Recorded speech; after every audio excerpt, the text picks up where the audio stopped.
Hello everyone, আসসালামু আলাইকুম। আশা করি সবাই ভালো আছেন। সবার ভালো থাকাটাই কাম্য। আজকে আমরা খুব গুরুত্বপূর্ণ একটা বিষয় নিয়ে কথা বলবো।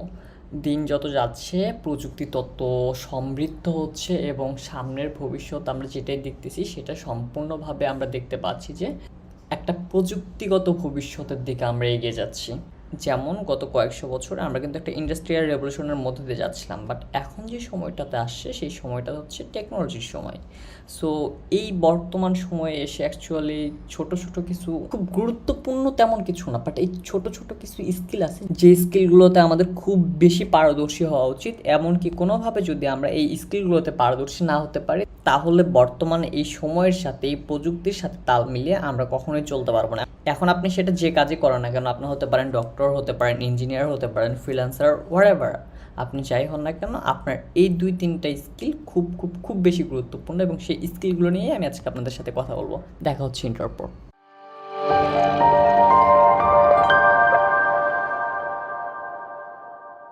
অলরাইট এভরিওয়ান, সো আমি সর্বপ্রথম গুগল ক্রমে চলে যাই, তাহলে আপনাদের একদম প্র্যাকটিক্যালি উদাহরণ দিয়ে আমি আজকে বোঝানোর চেষ্টা করব। সো সর্বপ্রথম যে স্কিল সেটা হচ্ছে গুগলে সার্চ করা। ওইটা আমি জানি আপনি কী ভাবতেছেন, গুগলে সার্চ তো সবাই করতে পারে, একটা ছোট্ট 7-8 বছরের একটা বাচ্চাও তো গুগলে সার্চ করতে পারে, তাই না? তবে দুঃখজনক হলেও সত্য যে আমরা যারা, বিশেষ করে আমরা যারা অনলাইনে কাজ করতেছি তারা নিজেরাই জানি না যে গুগলে কীভাবে সার্চ করতে হয়। খুবই ছোট ছোট জিনিসগুলো আমরা জানার জন্য অন্য একজনের অপেক্ষায় বসে থাকি যে কোনো একটা সিনিয়র ভাইয়াকে মেসেজ করলাম, উনি হয়তো বা আমাকে সেই উত্তরটা দিয়ে দিবে। কিন্তু আমরা চাইলেই কিন্তু এই সার্চ করার যে অ্যাবিলিটি সেটা যদি আমরা নিজেরা গেইন করতে পারি তাহলে অনেক ভালো কিছু করা পসিবল। সার্চ করাটা বড় কথা না, কিভাবে সার্চ করতে হবে, সার্চ করে এক্স্যাক্ট ইনফোটা আমি কীভাবে বের করে আনবো, এটাই হচ্ছে আমার কাছে সবচেয়ে গুরুত্বপূর্ণ। সো আমি আজকে প্র্যাকটিক্যালি আপনাদের একটা রিসার্চ করে দেখাই। মনে করেন আমি একজন গ্রাফিক ডিজাইনার, আমি আমার ক্লায়েন্টকে কোল্ড ইমেল পাঠাবো। সেই ক্ষেত্রে আমি কীভাবে আমার ক্লায়েন্টকে কোল্ড ইমেল পাঠাতে পারি? আর আমি তো কোল্ড ইমেল সম্বন্ধে কিছুই জানি না, বা আমি জানি না এক্স্যাক্টলি কীভাবে কোল্ড ইমেল পাঠানো উচিত, তাই না? সো এটার কারণে আমরা সর্বপ্রথম হচ্ছে গুগলে আসবো, খুবই সিম্পল একটা জিনিস।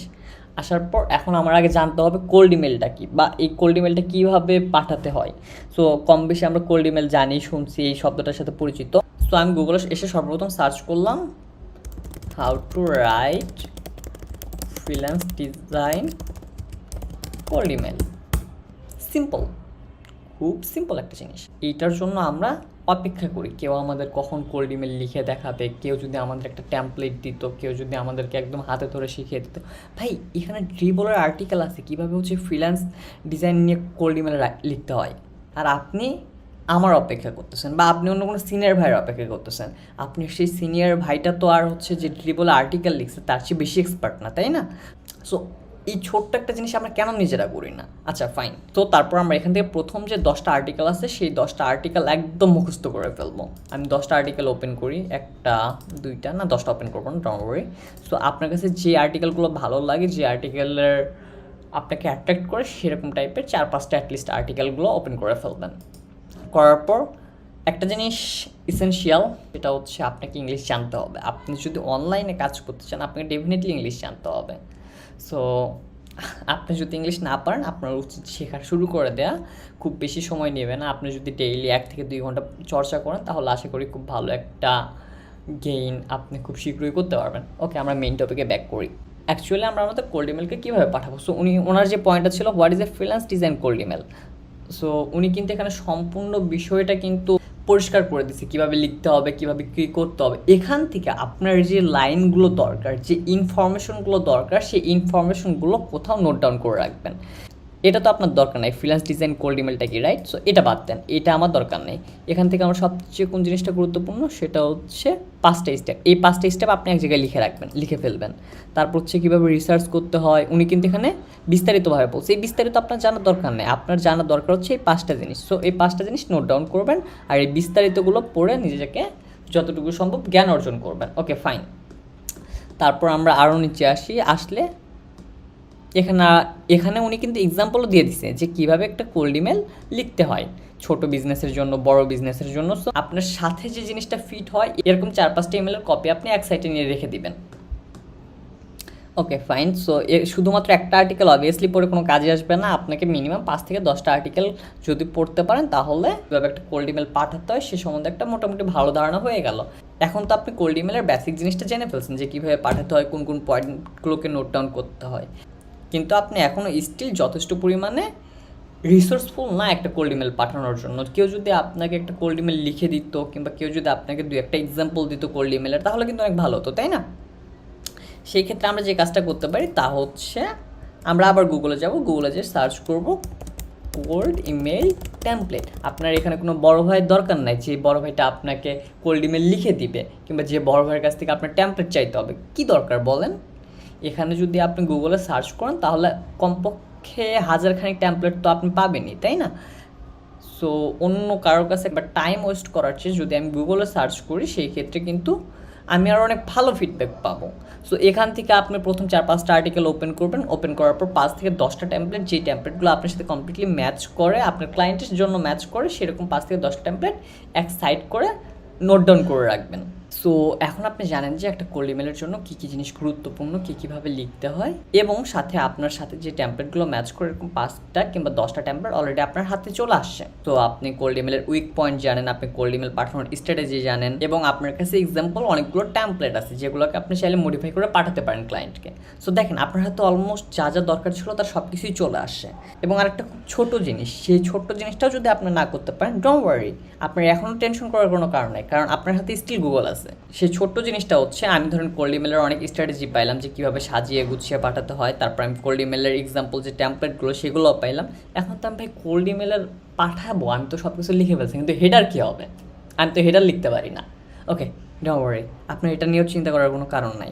সিম্পলি গুগলে যান, গুগলে যাওয়ার পর লিখেন কোল্ড ইমেল হেডার্স। দেখেন এখানে প্রায় 150 সেলস ইমেল সাবজেক্ট লাইন, মানে 150টা জাস্ট প্রথম আর্টিকেলে আপনি 150টা হেডার পেয়ে যাচ্ছেন। আপনার কাছে এখানে অগণিত হেডার্স আছে, আপনি চাইলে এখান থেকে হেডার্সগুলো কালেক্ট করতে পারেন, বা এখান থেকে আপনি খুব সিম্পলি ধারণা নিতে পারেন যে এক্স্যাক্টলি কোল্ড ইমেলের হেডারটা কেমন হয়। আমি আজকে শুধুমাত্র এই উদাহরণটা দিলাম হচ্ছে কোল্ড ইমেল দিয়ে, বাট বিষয়টা কোল্ড ইমেলের ক্ষেত্রে না, বিষয়টা আপনি যে কাজই করেন না কেন, অনলাইনের যে কোনো বিষয়ে কিংবা অফলাইনেরও কোনো বিষয়ে, আপনি একটা বিজনেস রান করবেন, এই বিজনেসের জন্য কী কী গুরুত্বপূর্ণ, সেই বিজনেসের বেস্ট সাপ্লাই কোথায় পাওয়া যায়, সেই বিজনেসের জন্য ক্লায়েন্টকে কীভাবে অ্যাপ্রোচ করতে হয়, এনিথিং, আপনি এই পৃথিবীতে আজকে যত ইনফরমেশন খুঁজতেছেন তার সব কিছুই গুগলে আছে।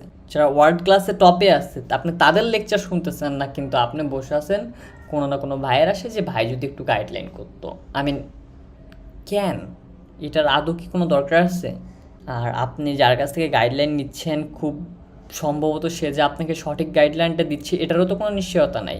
সো এই যে গুগল করার যে ছোট্ট একটা স্কিল, এই স্কিলটা আপনাকে পৃথিবীর সবার থেকে এগিয়ে রাখবেন। সো এইটা একটা খুব গুরুত্বপূর্ণ স্কিল গেল। আমি ভিডিওটা বড় করব না, ভিডিওটা বড় করার কোনো ইন্টেনশন আমার নেই। আরেকটা জিনিস, সেটা হচ্ছে এই মুহূর্তে যারা অনলাইনে কাজ করতেছেন, বিশেষ করে ফ্রিল্যান্সার ভাই বোনেরা যারা আছেন, তাদের উচিত এআইটাকে খুব সিরিয়াসভাবে নেওয়া, ইভেন খুব সিরিয়াসভাবে নেওয়া। আমি বর্তমানে এমন একটা সময়ে বাস করতেছি যে টাইমে আমি আমার কাজের জন্য যদি ChatGPT সামহাও কিছু হয়ে যায়, যদি ChatGPT বন্ধ হয়ে যায়, আমার মনে হয় কাজের প্রোডাক্টিভিটি 10 থেকে 20% ড্রপ করবে। যে ChatGPT 2 দিন আগেও আমাদের মাঝে প্রেজেন্ট ছিল না, সেই ChatGPT ছাড়া কিন্তু তখন খুব ভালো কাজ চলছে। বাট এখন এই ChatGPT আসার ফলে জাস্ট ইমাজিন করেন এই 6 মাসে কিংবা 1 বছরে আমার কাজের 10 to 20% এখন ChatGPTর উপর নির্ভরশীল। সো আপনার যত শীঘ্রই সম্ভব এবং যতটা পসিবল আপনার উচিত এআই এর যে স্কিলটা, বিশেষ করে ChatGPTতে কীভাবে একটা বেস্ট অ্যান্সার ফাইন্ড আউট করতে হয়, কীভাবে ChatGPT ইউজ করে আপনার কাজের সর্বোচ্চ প্রোডাক্টিভিটা তুলে আনতে হয়, এবং মিড জার্নি কীভাবে ব্যবহার করতে হয়, বা ডালি আছে, আরও অনেক যে জিনিসগুলো আছে, যে এআইগুলো বর্তমান ট্রেন্ডিংয়ে আছে, যেগুলো হচ্ছে ফিউচার অনেক ভালো কিছু করবে এরকম আশা করা যাচ্ছে, এই আর্টিফিশিয়াল ইন্টেলিজেন্সগুলোর উপর আপনার মাস্টারি করা উচিত। So that's it. আমি চাই না আমার আসলে আর কি বলা উচিত, এতটুকুই। সবাই ভালো থাকবেন, দেখা হচ্ছে অন্য কোনো পর্বে।